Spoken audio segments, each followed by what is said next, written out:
আমি জাহান্নামের আগুনে বসিয়া হাসি পুষ্পের হাসি।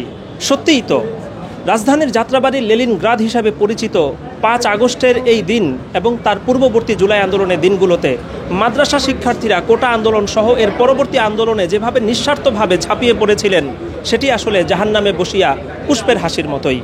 দর্শক, আজ 21 জুলাই মাদ্রাসা রেজিস্ট্রার ডে পালিত হচ্ছে বাংলাদেশ সরকারের উদ্যোগে, এবং এই মুহূর্তে রাজধানীর যাত্রাবাড়িতে একটি ফটো গ্যালারি স্থাপন করা হয়েছে, যেখান থেকে জুলাই এবং আগস্টের সেই বিপ্লবে মাদ্রাসা শিক্ষার্থীদের অবদানকে বিভিন্ন ছবি, ফটো গ্যালারি এবং নামের তালিকার সাথে কিন্তু ফুটিয়ে তোলা হয়েছে। ঠিক এই মুহূর্তে আমার বাম পাশে একটি তালিকা রয়েছে, যেখানে যাত্রাবাড়িতে অথবা জুলাই আন্দোলনে মাদ্রাসার যেসব শিক্ষার্থী শহীদ হয়েছেন তাদের অসংখ্য শিক্ষার্থীর নাম এখানে রয়েছে। আমার বাম পাশে এখানে আরেকটি ছবি রয়েছে।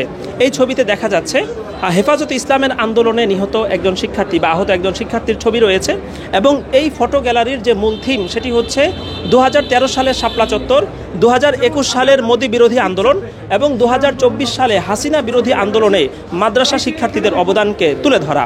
এবং আমি যদি আমার ক্যামেরাটি এখানে ডানে বামে একটু ঘুরিয়ে দেখাই, এই মুহূর্তে এখানে প্রচুর মাদ্রাসা পড়ুয়া শিক্ষার্থী, আলেম ওলামা অবস্থান করছেন, যারা সেই জুলাই আগস্টের বিপ্লবে তাদের অংশগ্রহণের স্মৃতিকে নতুনভাবে মনে করার চেষ্টা করছেন। এবং এখানে ডানে বামে যেই ধরনের ছবিগুলো রয়েছে, আমি যদি আমার বাম পাশের দৃশ্যগুলো একটু দেখাই, এখানে প্রচুর মানুষজন রয়েছেন।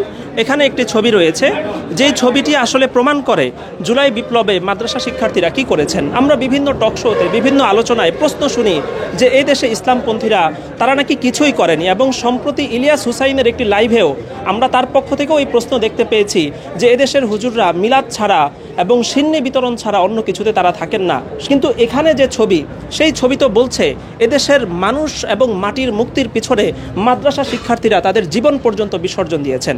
কোটার যে আন্দোলন ছিল, মাদ্রাসা শিক্ষার্থীদের যেহেতু সরকারি কোনো সার্টিফিকেট নেই, সুতরাং কোটার পক্ষে বা বিপক্ষে তাদের কিন্তু ব্যক্তিগত কোনো লাভ ছিল না।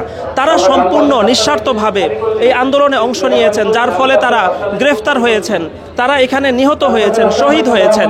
এবং 2013 সাল থেকে মাদ্রাসা শিক্ষার্থীরা যেই আন্দোলন শুরু করেছিলেন শেখ হাসিনার বিরুদ্ধে, 2024 সালে এসে সেটি পূর্ণতা পেয়েছে, এবং সেই পূর্ণতার আন্দোলনেও মাদ্রাসা শিক্ষার্থীরা তাদের জীবন বিসর্জন দিয়ে কিন্তু এই আন্দোলনকে পূর্ণতা দান করেছেন। বিশেষ করে আজকে এই মুহূর্তে 21 জুলাই যেই মাদ্রাসা রেজিস্ট্রার ডে পালিত হচ্ছে যাত্রাবাড়ির লেনিনগ্রাদ খ্যাত এই জায়গায়, যেখানে আপনারা দেখেছেন যে 5 তারিখ কীভাবে পুলিশ গণহত্যা চালিয়েছে, সেই অবদান, সেই কৃতজ্ঞতার স্বীকার করার জন্যই আসলে আজকে সরকারের পক্ষ থেকে এই বিশাল উদ্যোগ নেওয়া হয়েছে, এবং সেই উদ্যোগকে স্মরণ করার জন্যই কিন্তু বিশাল এই আয়োজনটি করা হয়েছে, যেখানে মাদ্রাসা শিক্ষার্থী মানুষ এবং সাধারণ মানুষ তারা সবাই এসে তাদের 5 আগস্টের সেই বিপ্লব পর্যন্ত তারা যেভাবে জীবন বিসর্জন দিয়েছেন, নির্যাতনের শিকার হয়েছেন, নিপীড়নের শিকার হয়েছেন, পুলিশের হাতে গ্রেফতারের শিকার হয়েছেন, সমস্ত তথ্য কিন্তু আজকে ইতিহাসের পাতায় সোনার অক্ষরে জ্বলজ্বল করছে।